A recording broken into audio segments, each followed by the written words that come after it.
السلام عليكم.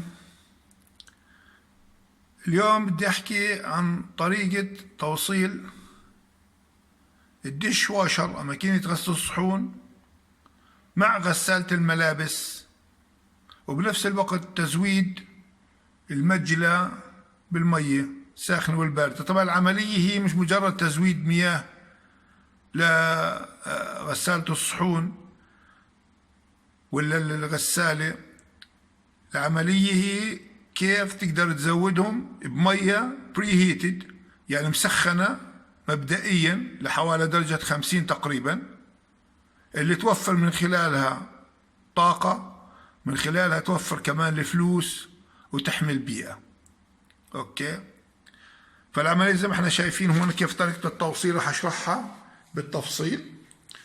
هون عندنا الدش واشر او غسالة الصحون، وهي في عندنا هون الغسالة، غسالة الملابس. ونرجع للتوصيلات اللي عندنا هون.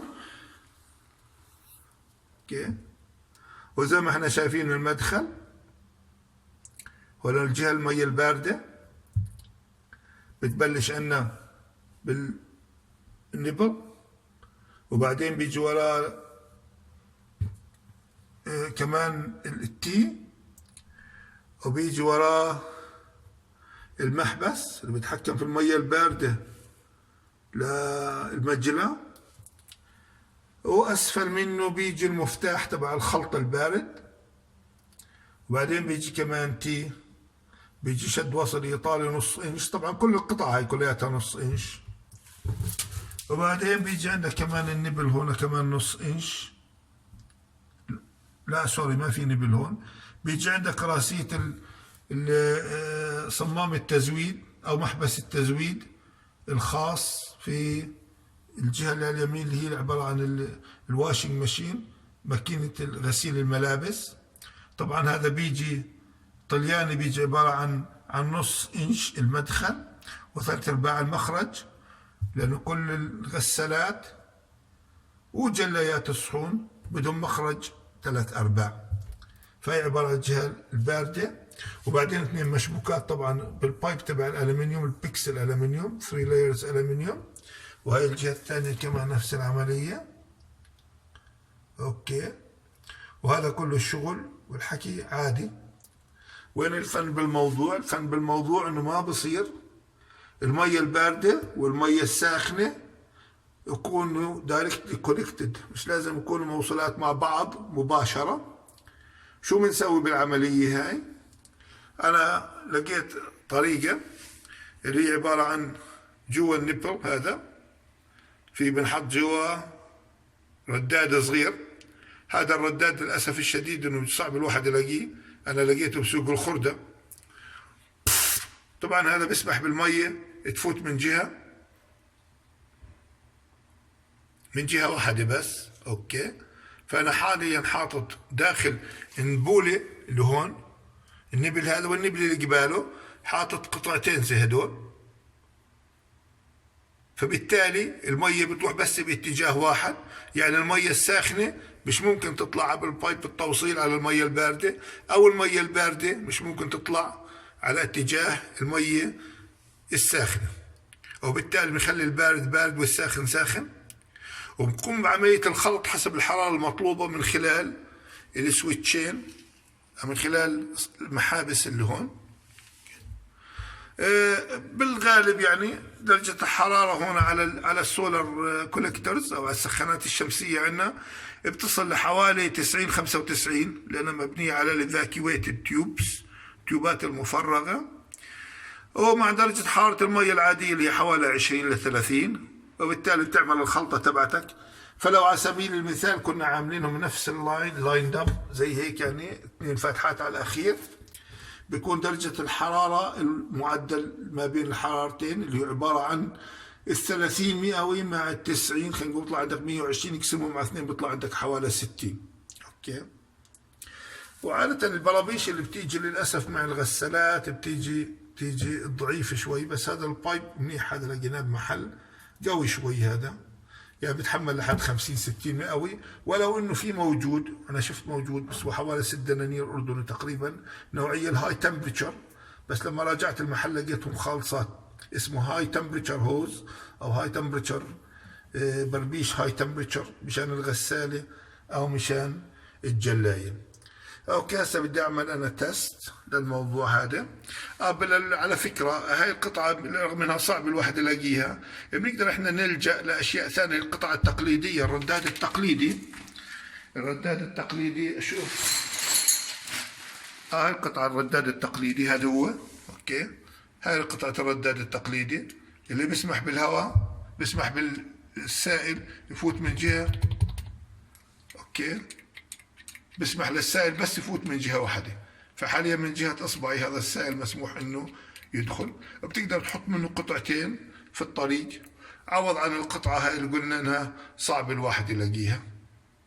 أوكي هذا عبارة عن رداد وهذا كمان عن رداد، ممكن يستفيد من التنتين. وأنا صدف إني حطيت هاي بغلاية حتى صغيرة البلاستيكة، وغليتها وخليتها بمية مغلية لحوالي 15 دقيقة اتاكد انه تحمل الحراره، وفعلا تحملت الحراره وظلت فانكشنال، ظلت شغاله. اوكي I'm gonna run a test now. هسه نعمل فحص مبدئي للموضوع. افتح السويتش هذا. طبعا بالمستقبل بدي اعمل هنا ثقب خاص مشان البربيش ما يكونش مطعوج، اللي مشان اغذي فيه الديش واشر. وبدي اعمل على الجهه الثانيه كمان هون كمان ثقب تاني صغير هون برضو مشان عملية التزويد للواشنج ماشين. وفوق زي ما احنا شايفين كيف طريقة حط الهوزز، درينج قصدي تصريف، زي ما احنا شايفين حاطين تي من فوق، واحدة للواشنج ماشين، واحدة للدش واشر، وواحدة كمان تبعت السينك تبعت المجلة العلوي.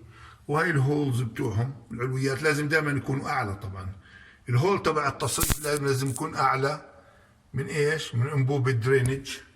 ونفس العمليه هناك. اوكي ضروري الحكي هذا. طبعا المواصفات دائما هي تكون بين حوالي نص متر واقل من متر، يعني هاي المسافه المنصوح فيها للبايب، وكل نازل نزول من فوق على الدرينج. هسه قلنا لنا تيست، نعمل فحص هسه. اوكي اوكي هيا شوف المي. اوكي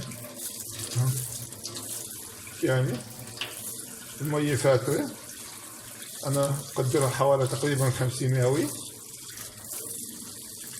اوكي هاي المية مخلوطة من الجهتين، انبوب البارد وانبوب الفاتح. ونشوف هسه قديش الحرارة اللي جاية من الشمسي.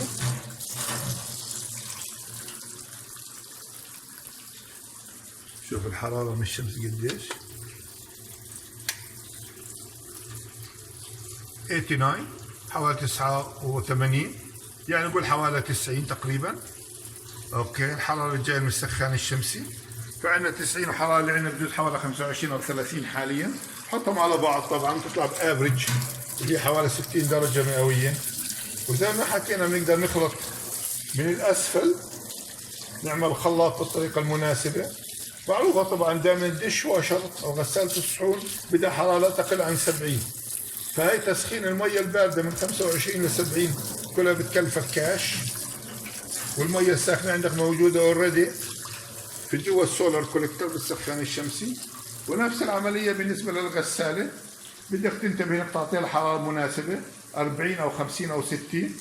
إذا حسيت المية حامية شوي تقدر تعدل المفاتيح اللي تحت، تغسل على درجة حرارة 40، بتخلي المية الباردة أكثر من المية الساخنة. بس بالنهاية ما بدنا لا الغسالة ولا الجلاية تشغل كهرباء مشان تسخن المي، احنا بنعطيها ميتها ساخنة اوريدي، أو إذا بدها شوية صغيرة هي بتسخنهم. وهيك بنوفر مال وبنوفر طاقة وبنحافظ على البيئة. وإن شاء الله يكون الفيديو مفيد لكم، وشكرا لكم جميعا. شكرا للمشاهدة.